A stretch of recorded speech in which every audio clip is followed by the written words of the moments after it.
notes. Prenez les notes. Nous allons parler de 4 aspects de la louange, ou 4 secrets de la louange. Amen. Amen. Dis à mon voisin, on va parler de la louange. On va parler de la louange. Le Seigneur est merveilleux. Amen. Amen. Je vois que tu allais dire un amen encore plus fort. Amen. Amen. Mais je demande à ton voisin de dire amen à ta place. Alléluia. Amen. Alors, donc, nous allons parler des 4 secrets ou les 4 aspects de la louange. Alors, qu'est-ce que c'est que la louange? La louange, c'est l'action de célébrer le mérite de quelqu'un, de quelque chose, ou de faire des éloges. C'est l'action de célébrer le mérite de quelque chose, ou de faire des éloges. Amen. Nous allons ouvrir le psaume 150. Si on peut le lire.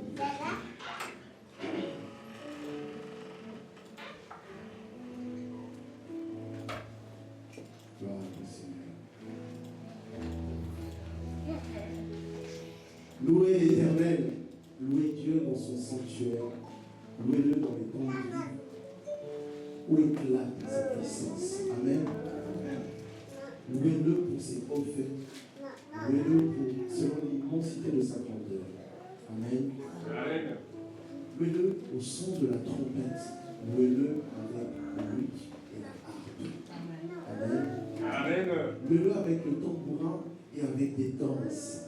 Louez-le avec des instruments à cordes et le chalumeau. Amen. Louez-le avec les cymbales sonores. Louez-le avec les cymbales retentissantes. Amen. Que tous ceux qui respirent, répète encore, que tous ceux qui respirent, la louange, premièrement, la louange, c'est une affaire des personnes qui sont vivantes. Amen. Si tu es vivant, c'est un devoir, c'est un travail, ça doit faire partie de ton ADN. Je ne sais pas comment on peut expliquer l'ADN. L'ADN, c'est quelque chose en toi, c'est un aspect, une partie de toi, que tout ce qui respire loue l'Éternel. Amen. J'aimerais que tu participes avec moi, j'aimerais que tu sois avec moi, j'aimerais que tu prêches avec moi en même temps avec le Saint-Esprit pour que nous puissions parler de la louange, parce que la louange est importante. Amen. Le dimanche passé, nous avons loué sérieusement le Seigneur. Amen. J'ai envoyé la vidéo où le pasteur dansait à un ami en moi. Quelqu'un m'a dit, hey, pasteur! Il ne s'est pas limité. Il m'a appelé, il dit, pasteur, Billy! Ah oui, non. Façon, je voyais le pasteur. Façon, je le voyais sérieux. Non, je ne pouvais pas imaginer que pasteur Corneille pouvait danser comme ça. Amen. Quand il y a la louange, on oublie les grades, on oublie les trucs, parce que c'est le problème de la personne qui respire. C'est le problème de la personne qui respire entre lui et Dieu, entre cette personne et Dieu. Ce n'est plus le pasteur, ce n'est plus n'importe qui, c'est entre ces tables qui désirent louer le Seigneur et Dieu. Amen. Amen. Comment est-ce que toi tu loues le Seigneur? Amen. Le premier aspect de la louange, c'est... Premier aspect, si vous pouvez noter, c'est l'action de grâce.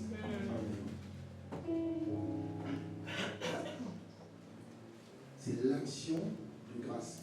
Que veut dire action de grâce? C'est tout ce que l'on fait, tout ce que l'on dit en signe de reconnaissance pour une faveur. Amen. Amen. Tout ce que l'on fait, tout ce que l'on dit en signe de reconnaissance pour une faveur. Amen. Ce matin, quand tu t'es levé, quand tu es quitté chez toi, c'est une faveur. Amen. Ce matin, quand tu as pris ton moyen de transport, ou que tu t'es même touché, c'est une faveur. Parce qu'il y a des gens qui ne peuvent pas le faire. Notre frère a témoigné, rien que passer l'immigration comme ça, c'est une faveur. Amen. Il y a des gens qui gênent au Congo, ça fait 10 ans qu'ils gênent, juste pour pouvoir venir à Bruxelles. Amen. Mais c'est une faveur de pouvoir se réveiller et dire, bon tiens, je vais aller en Corée. Corée du Nord, Sud. Donc nous tous on doit aller, parce qu'il ne peut pas rester le seul. On doit tous aller. il a ouvert la porte. Son témoignage, c'était pour dire qu'il faut qu'on aille. Amen. L'action de grâce. Pour une faveur. Qu'est-ce que tu as fait ce matin qui n'est pas la grâce de Dieu? Tout est une grâce de Dieu. Amen. Tout ce que tu as fait pour arriver jusqu'au Seigneur, c'est la grâce de Dieu. Et bien que pour cette raison, tu dois louer Dieu. Je crois que ton amen allait être un amen. Ton amen, c'était c'est un amen de charisme. C'est un charisme. Amen. Non, ici, il n'y a pas de charisme, il n'y a que la louange. Amen. C'est un lieu et un temple de louange. Donc, c'est tout ce que l'on fait, tout ce que l'on dit, en signe de reconnaissance pour une faveur. Alors, il y a 3 aspects de l'action de grâce, pour ceux qui veulent noter. Il y a le chant. Amen. Amen. Et là, on va lire Psaume 105. Chapitre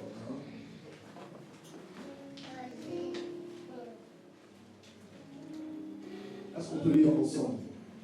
Louez l'Éternel, invoquez son nom, faites connaître parmi les peuples ses œuvres. Chantez en son honneur, parlez de toutes ses merveilles. Glorifiez-le de son sanctuaire, sur le cœur de ciel.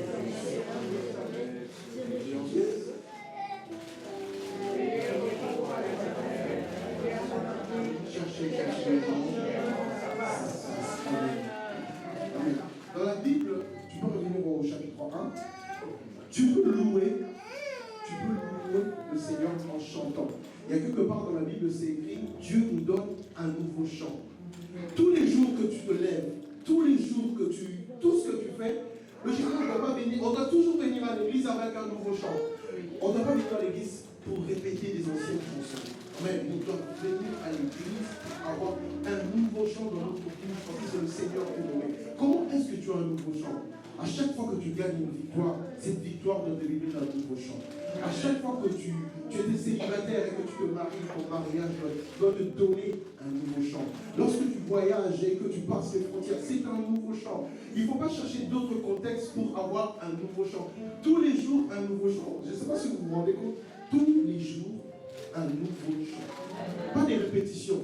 Pas pour venir. Et puis non, chaque jour un nouveau chant. Et ce nouveau chant, c'est Dieu qui te le donne. Et comment est-ce qu'il te le donne? C'est lorsque tu es conscient de la faveur qu'il te fait à chaque instant. Amen. Et à chaque fois que tu es conscient de la faveur que le Seigneur te fait, tous les jours un nouveau chant, chaque jour un nouveau chant ne pourra jamais manquer dans ta bouche. Amen. Chaque jour, tu dois avoir un nouveau chant. Ce matin, chaque matin, demain matin, quand tu te réveilles, tu dois dire, Seigneur, donne-moi un nouveau chant. Donc c'est comme ça que tu peux louer le Seigneur. Amen. Amen. La deuxième façon de louer le Seigneur, c'est, ça beaucoup de gens ne l'aiment pas, c'est par l'offrande. Amen. Amen. L'offrande est un moyen de louer le Seigneur. Alors nous allons lire, moi je vais le dire. Rendez à l'Éternel la gloire due à son nom, apportez-lui des offrandes et venez dans sa présence. Prosternez-vous devant l'Éternel avec des ornements sacrés. C'est 1 Chronique 16, 29, pour ceux qui veulent noter. Donc on peut louer Dieu par des offrandes. Amen. Donc, tous les jours, quand tu quittes chez toi et que tu vas à l'église, tu dois venir avec une offrande. Ton offrande, ce n'est pas pour simplement dire que non, on va payer le loyer. Ça, c'est pas une offrande, ça, c'est une contribution.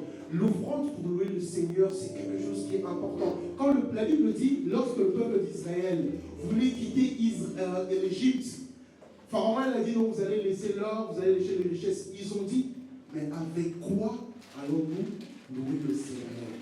Qu'allons-nous offrir au Seigneur dans le désert? Donc, l'autre jour, je disais à ma femme, il faut qu'on prenne tout l'argent qu'on a, on va aller avec l'église. Elle m'a dit, oh, pourquoi?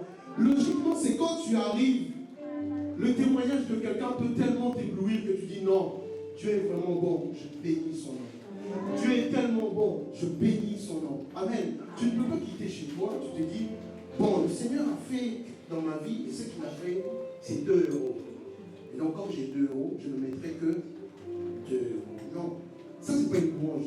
Ça, c'est une contribution aux frais et aux charges de l'église. Mais la louange, par les offrandes, c'est autre chose. Comment aujourd'hui, quand tu amènes tes offrandes, ça serait une louange ou une contribution? Pose à ton voisin, ce serait une louange ou une contribution? Ah, je vois des gens qui ne posent pas dans ta vie, maman. Demande à ton voisin, amen. Dis-lui, tu dois louer Dieu avec ton offrande, amen. Toi, tu dois louer Dieu avec ton offrande, hein? Une offrande qui te choque toi-même, amen. Alors, il y a encore, donc on est toujours dans le premier aspect de la louange par l'action de grâce, amen. On va aller petit à petit, vous me suivez? Vous me suivez? On donne amen, Matrice, vraiment. Vous me suivez? On donne amen, qui est vraiment pour. Tu peux louer le Seigneur par le fait de t'exprimer. Donc, ta louange par action de grâce. Il y a des gens qui ne savent pas chanter, qui disent Seigneur, moi je n'ai pas la belle voix des Seigneurs, je ne sais pas chanter comme la sœur Irène, je ne sais pas chanter comme maman Ada, je ne sais pas chanter comme n'importe qui, mais Seigneur, moi tu m'as donné la bouche. Par exemple, moi, mon fils, le cadet, lui, c'est quelqu'un qui a la bouche. Et donc, lui, je sens que ça va être un prédicateur sérieux. Donc, lui va vraiment louer le Seigneur avec sa bouche. Amen. Il y a des gens qui peuvent louer le Seigneur juste par leur parole. Tu n'as pas besoin de musique, tu n'as pas besoin d'un chanteur, tu n'as pas besoin de qui que ce soit, tu n'as pas besoin de ton pasteur, tu as juste ta bouche. Et c'est suffisant pour commencer à le louer. S'il y a quelqu'un qui a une bouche aujourd'hui, est-ce qu'il peut lever en louange, et dire merci Seigneur pour la voix, je lève ma voix pour te louer, je lève ma voix pour te chanter, je déclare que ta bouche va dire de nouvelles choses, des bénédictions. Je déclare sur la vie de quelqu'un que sa bouche va proclamer encore le gloire du Seigneur. Je déclare que ta bouche va chanter. Je déclare que ta bouche va dire de merveilles. Je déclare que ta bouche va dire que le Seigneur de Tout-Puissant a donné naissance à des enfants, aux femmes qui n'espéraient plus. Je déclare que ta bouche va dire des choses, la gloire et la grandeur du Seigneur. Amen. Amen. Ça, c'était le premier point, c'était la louange par action de grâce. Et c'est simple de louer le Seigneur par action de grâce, parce que Dieu a fait, tu as une raison de le louer. Puisqu'il a fait, tu as une raison de le venir. Mais il peut arriver que tu es dans une situation où rien ne va, où rien ne marche, où rien ne... La victoire te semble vraiment impossible. Et c'est là que beaucoup de gens se posent la question, ils commencent à regarder leurs problèmes, ils commencent à regarder leurs difficultés, ils commencent à regarder leurs inquiétudes, ils ne regardent plus Dieu. Alors que c'est à ce moment-là que tu dois commencer ce qu'on appelle la deuxième louange, qui dit la louange de sacrifice, ou bien le sacrifice de louange. Si tu veux noter, c'est le deuxième point, le sacrifice de louange, ou la louange sacrificielle, si tu veux. Amen. C'est une louange que tu fais lorsque une situation, une circonstance ne nous est pas favorable. Amen. Où on a l'impression qu'on ne voit pas la faveur de Dieu. Mais la faveur de Dieu est toujours là. Mais Dieu, il a besoin que tu le loues. Dieu, il a besoin que tu élèves ta voix. Dieu, il a besoin que tu ne restes pas silencieuse. Dieu, il a besoin que tu ne restes pas silencieux. Tout ce qu'il veut, c'est que tu le loues. Amen. Alors, il y a des gens qui ont expérimenté ça. Vous connaissez sûrement l'histoire de Paul et Silas. Amen. Amen. Qui connaît l'histoire de Paul et Silas? Qui connaît l'histoire de Paul et Silas? Paul et Silas, des amis, donc ils sont allés prêcher le Seigneur. On les a arrêtés. On les a mis en prison.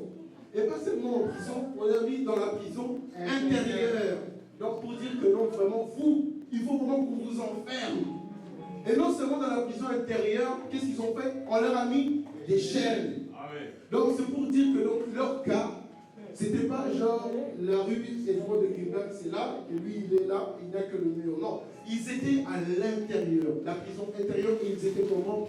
Enchaînés.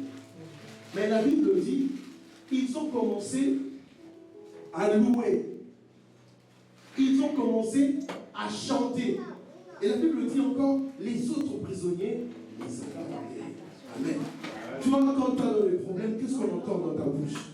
Est-ce qu'on entend, il a vraiment la vie là-bas, est-ce que tu sais comment la famille Non, c'est pas ça qu'on doit entendre. C'est pas ça qu'on doit entendre. Tes ennemis, des gens qui te combattent, des gens qui sont en prison avec toi, ils ont besoin d'entendre une louange de ta bouche. Ils ont besoin d'entendre que dans ta bouche, il n'y a pas de lamentation. Ils ont besoin d'entendre que dans ta bouche, il n'y a pas des inquiétudes. Mais ils ont besoin de savoir que dans ta bouche, il y a Dieu. Ils ont besoin d'entendre que dans ta bouche, il y a un cantique nouveau. Ils ont besoin d'entendre que dans ta bouche, il y a des offrandes. Il y a que dans ta bouche, il y a des devoirs de justice. C'est ça qu'ils ont besoin d'entendre. Qu'est-ce qu'on entend dans ta bouche lorsque tu es enfermé dans la prison intérieure? Je déclare que si tu es dans une prison intérieure, tu es libre par le nom de Jésus. Je déclare que les personnes qui sont enfermées et enchaînées sont libres par le nom de Jésus. Lorsqu'ils vont commencer à le louer, lorsqu'ils vont commencer à le chanter, lorsque tu vas commencer à le chanter, les murs ont tellement tremblé. Et en plus, dans la Bible, il y a certaines versions de la Bible on dit quand tout à coup, boum, amen. Et les Congolais disent Dieu de Taba tout à coup. Tu vois, il y a quelque chose qui arrive qui n'était pas prévu. Il y a quelque chose qui arrive qui n'était pas prévu. C'était juste par ta louange. C'était juste par ta louange.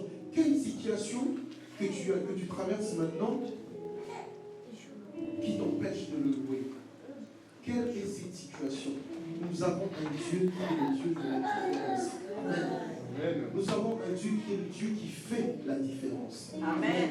Et je dis toujours que mes problèmes réclament Jésus. Mes difficultés réclament Jésus. Mes problèmes ont besoin de Jésus. Lorsque j'ai un problème maintenant, je ne me prends plus la tête. Tout ce que je dis, hé Jésus. En tout cas, cette facture, elle te réclame, elle a besoin de toi, cette facture. Moi, je n'ai pas besoin.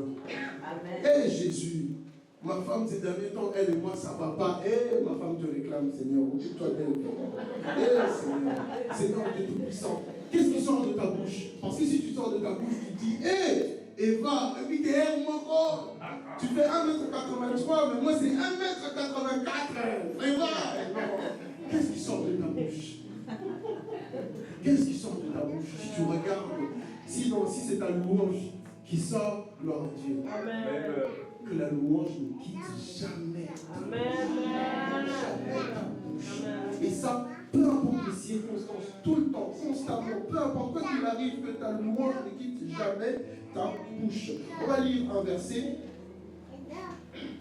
Hébreux 13, 15. Et on va lire ensemble. Amen. Amen. Amen. Amen. Papa Richard. En tout cas, son amen m'a consolé. Tu n'as pas été. Son amen m'a fait du bien. C'est bon au cœur. Vraiment, je suis apaisé. Je me sens aidé. Amen. Est-ce qu'on peut lire ensemble? Silence, on va dire 1, 2, 3. Par lui, offrons sans cesse à Dieu le sacrifice de louange, c'est-à-dire les filles qui confessent son nom. Est-ce qu'on peut acclamer le Seigneur? Est-ce qu'on peut acclamer le Seigneur? Et on dit, par lui, offrons sans cesse un sacrifice de louange. Parfois, tu es tellement dans les problèmes que tu ne t'imagines pas. Ça veut dire que c'est un sacrifice. Tu dois offrir ce sacrifice-là. Tu dois faire ce pas-là. Tu ne peux pas rester silencieuse. C'est un sacrifice de louange. Et quoi? C'est-à-dire le fruit de tes lèvres qui confesse son nom. Amen. On va encore lire. Psaume 34, 2.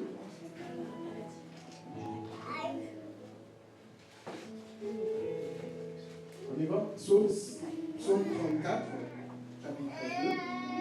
Je bénirai l'Éternel en tout temps, sa louange sera toujours dans ma bouche. Amen. Est-ce qu'on peut le dire ensemble?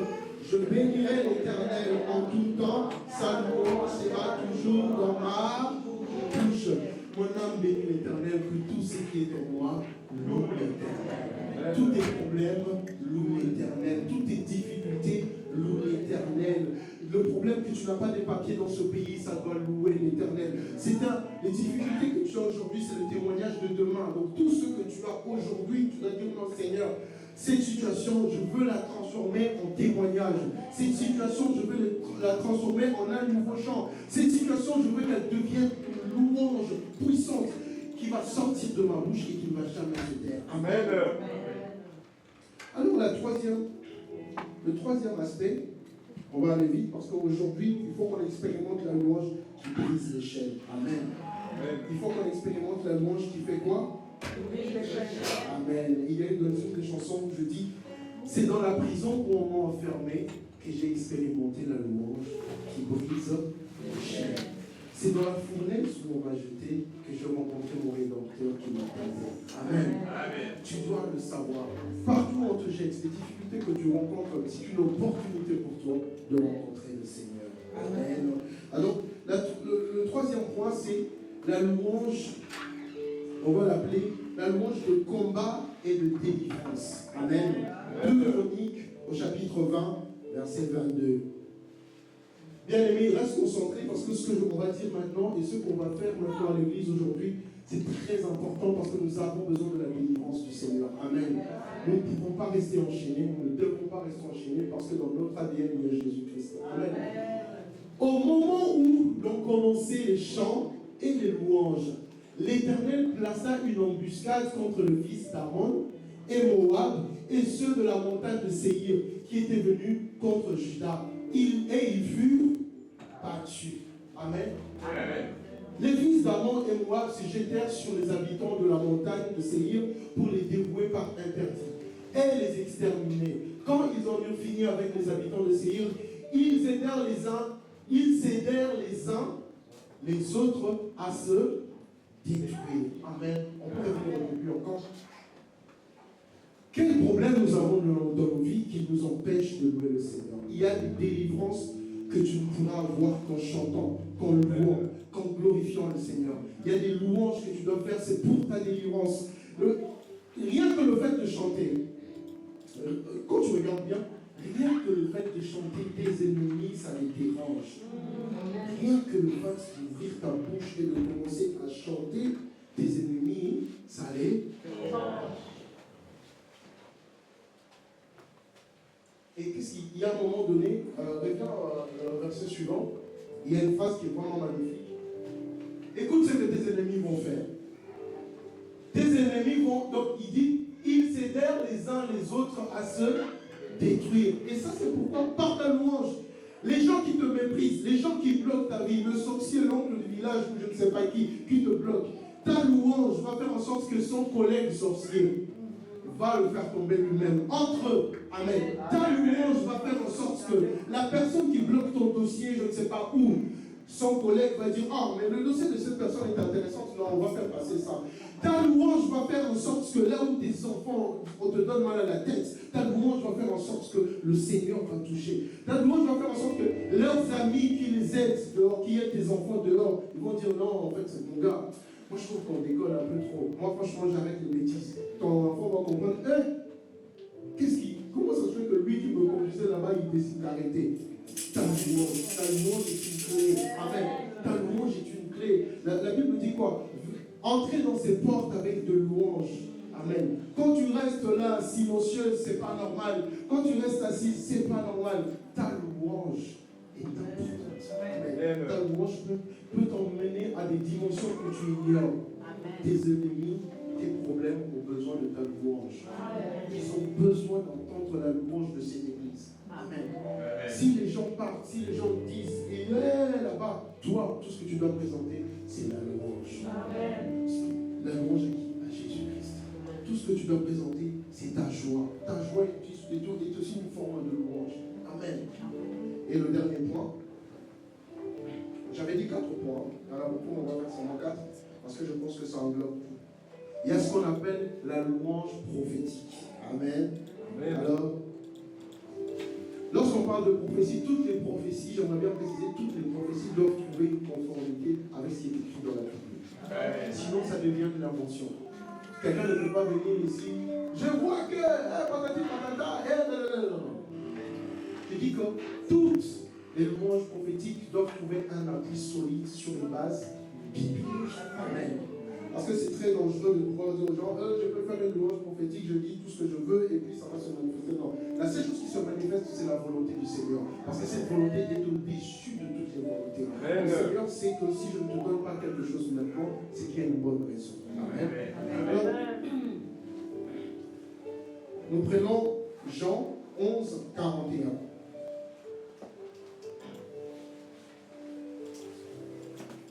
Jean 11, 41.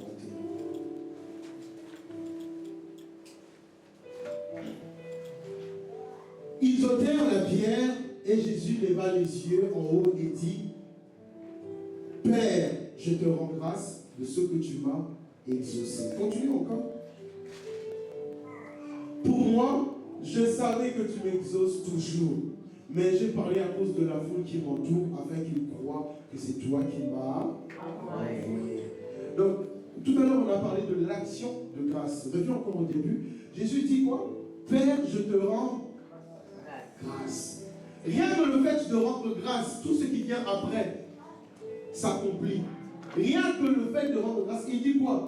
Je te rends grâce. En haut, Père, je te rends grâce de ce que tu m'as quoi? Exaucé. Rien que le fait de commencer à rendre grâce, tout ce qui vient après, ce n'est même plus ton souci. Tout ce qui vient après, ce n'est même plus, tu ne dois plus t'inquiéter. Seigneur, je te rends grâce pour cette église qui va avoir des serviteurs et des serviteurs qui vont le servir. Seigneur, je te rends grâce pour la chorale qui va grandir. Seigneur, je te rends grâce pour les diacres qui vont encore venir. Seigneur, je te rends grâce pour les nouveaux musiciens que nous allons avoir. Seigneur, je te rends grâce pour le département de maman qui va se développer. Seigneur, je te rends grâce pour le comité des papas. Nous n'allons pas être que moi, papa Victor et papa Richard et quelques papas. Nous allons être un peu plus nombreux. Seigneur, je te rends grâce. Et tout ce qui vient après va s'accomplir. Jésus le savait. Amen. Nous allons encore lire un autre verset, c'est Genèse 22. Pourquoi est-ce que tu dois, dans ta louange, croire que ce que tu vas dire va s'accomplir? Genèse 22, chapitre 8. Notre Dieu est celui qui pourvoit. Amen. Le verset juste avant. Alors Isaac, parlant à Abraham, son père, dit, mon père. Et il répondit, me voici mon fils. Isaac reprit, voici le feu et le bois. Mais où est l'agneau pour l'holocauste? Amen. Là, Abraham dit, mon fils, Dieu se pourvoira lui-même de l'agneau pour l'holocauste. Cette phrase est prophétique parce que Abraham lui-même à ce moment-là ne savait pas ce qui allait se passer. Mais tout ce qu'il savait, c'est que Dieu lui a dit, va, donne-moi ton fils, ton unique. Tout le reste, ce n'est plus ton problème. Si Dieu te dit que non, je te bénirai. Toi, tout ce que tu dois faire, c'est le louer. Si Dieu dit que je te sauverai, tout ce que tu dois faire, c'est quoi? C'est le louer. Si Dieu dit que je changerai la situation dans ta famille, tout ce que tu dois faire, c'est quoi? Je te louerai. Pourquoi? Parce que Dieu pourvoira. Quoi qu'il arrive, comme on dit, Dieu pourvoira. Que les gens disent, qui parlent, qui chantent, qui tournent, si Dieu a dit que ce qu'il a promis dans ta vie va se réaliser, ça va se réaliser. La seule chose que toi tu dois dire que non, mon Dieu pourvoira. La seule chose que toi tu dois dire que non, je crois. Si on te dit pourquoi tu crois, c'est la prophétie de Dieu dans ma vie. Dieu pourvoira. Et voilà pourquoi je le loue déjà en avance. Je le loue pour les victoires futures. Je le loue pour mes enfants qui seront des grands ministres. Je le loue pour mes enfants qui seront heureux. Je le loue pour cette église qui va s'agrandir. Amen. Alors il disait à Seigneur, non, il faut qu'on travaille, il faut que l'église quitte tout ça. C'est l'église de notre enfance. Je le dis sans effet. Il faut qu'on avance. Amen. Il faut qu'on avance. Amen. On ne peut pas rester dans la nostalgie. On est appelé à grandir. Et je le prophétise. On va appeler à grandir. Nous allons aller de gloire en gloire. Je voudrais que toi, tu allais dire Amen.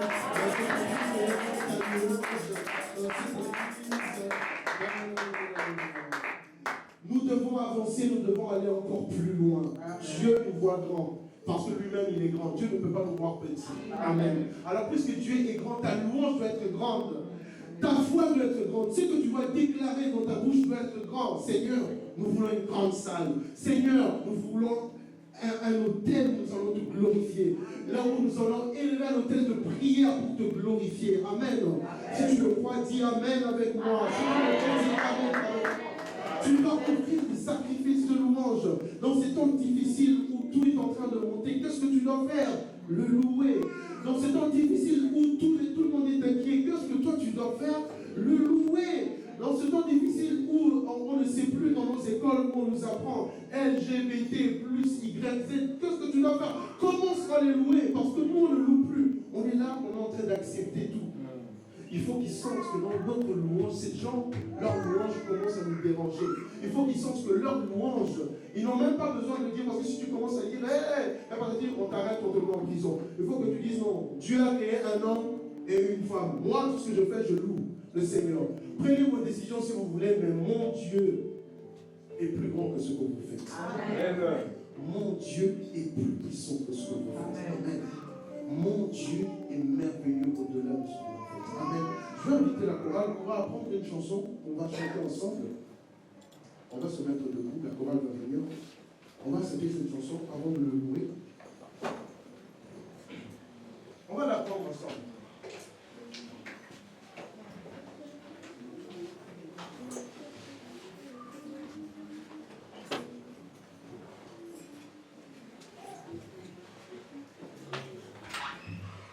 Amen. Est-ce qu'il y a quelqu'un qui peut louer le Seigneur avec nous? Aujourd'hui, nous allons le louer.